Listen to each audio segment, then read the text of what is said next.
Terima kasih masih bersama Kembang Lambe edisi hari ini.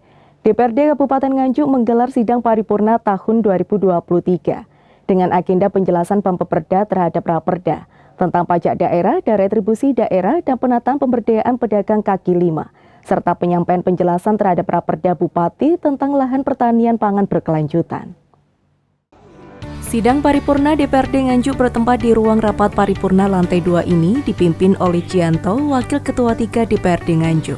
Hadir dalam rapat tersebut Ketua DPRD Nganjuk Tatit Heru Cahyono, Wakil Ketua 2 DPRD Nganjuk Raditya Haria Yuangga, PLT Bupati Nganjuk Marhen Jumadi, sejumlah anggota DPRD Nganjuk dan para OPD Pemkab Nganjuk.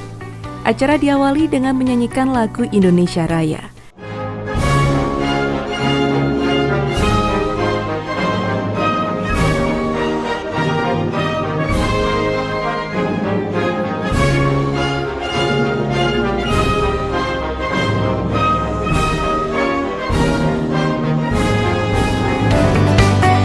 Dan dilanjutkan dengan pembacaan penjelasan Bupati Nganjuk terhadap Raperda tentang lahan pertanian berkelanjutan.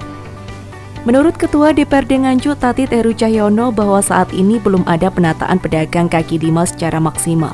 Untuk itu, DPRD dan pihak Pemkab Nganjuk bersepakat PKL akan ditata lebih baik lagi di titik-titik yang sudah ditentukan. Terkait banyaknya lahan pertanian yang dibuat bangunan pabrik juga menjadi perhatian khusus dari DPRD Nganjuk. Sebab masyarakat Nganjuk mayoritas pertanian dengan penghasil padi dan bawang yang menjadi penyangga pangan nasional. Ia meminta kepada Bupati agar lahan hijau atau lahan yang produktif sebagai kawasan pertanian tidak dijadikan pabrik. Penataan kawasan-kawasan yang belum dipakai itu termasuk di jalan itu, untuk misalkan mungkin ada posisi berapa, tempatnya di mana. Dan ada yang bayar 1 tahun, terus ada yang ini kan masih sembako. Terkait dengan pertanian yang berkelanjutan. Nanti lahan-lahan mana yang memang tidak boleh digunakan untuk industri ini harus jelas. Kalau memang hijau, ada seperti itu. Nanti kawasan itu kan juga harus kita kawal bersama-sama. Kan sudah ada RT/RW itu? RT/RW, tapi lahan pertaniannya, lahan pertanian berkelanjutannya ini yang harus kita kawal betul. Sampai sekarang udah berapa persentase Pak lahan pertanian digunakan pabrik? Ini detailnya kami juga belum tahu detailnya berapa persentase sini. Kayak kita melihat sekilas saja memang lahan-lahan hijau kalau banyak sekarang buruk barang itu kita belum melihat pakai RT/RW-nya itu masuk apa tidak. Nah ini yang berkaitan itu sehingga nanti yang lahan-lahan pertanian kan ya jangan sampai ini. Sementara menurut PLT Bupati Nganjuk Marhen Jumadi bahwa ia bersepakat dengan DPRD Nganjuk untuk lebih memaksimalkan penataan ruang usaha bagi para PKL. Mengingat Nganjuk sudah banyak fasilitas keramaian sehingga jumlah PKL semakin banyak sebagai geliat ekonomi. Terkait pemanfaatan lahan pertanian berkelanjutan, pihaknya akan melindungi sektor pertanian yang dikuatkan dengan perda. Dan pihaknya akan mengklasifikasikan lahan-lahan kawasan hijau yang memang tidak boleh untuk lahan industri.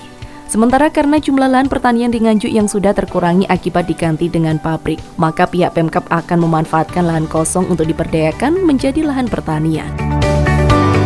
Bagaimana kita memanfaatkan lahan pertanian berkelanjutan ini betul-betul bisa lebih efektif, efisien. Karena satu berkaitan dengan tata ruang, yang kedua yang berkaitan dengan di Nganjuk ini PDRB yang tertinggi 29-32% itu dari sektor pertanian. Maka sektor pertanian ini harus kita lindungi. Maka pentingnya perda atau raperda yang sekarang kita jelaskan kepada Dewan yang berkaitan dengan bagaimana pemanfaatan lahan pertanian berkelanjutan ini betul-betul bisa efektif efisien. Kemudian yang kedua, inisiatif Dewan. Yang pertama berkaitan dengan pajak daerah dan retribusi daerah. Ini tadi kita juga diskusi, mungkin nanti karena ini inisiatif Dewan, maka kita harus betul-betul cermati. Terus kemudian yang berikutnya tadi bagaimana pemberdayaan dan penataan PKL di Nganjuk ya. Nganjuk sekarang alhamdulillah karena kita buat yang namanya kawasan ekonomi Nganjuk, maka banyak muncul PKL-PKL. Maka PKL-PKL ini kita berdayakan karena PKL ini yang kuat dalam resesi apapun. PKL itu harus selalu kuat. Diharapkan dengan rapat paripurna tersebut bisa menjadi Nganjuk ke depannya lebih baik. Dari sisi penataan PKL, penambahan retribusi pajak, dan penataan lahan pertanian berkelanjutan. Dari Nganjuk, Ahmad Syarani melaporkan.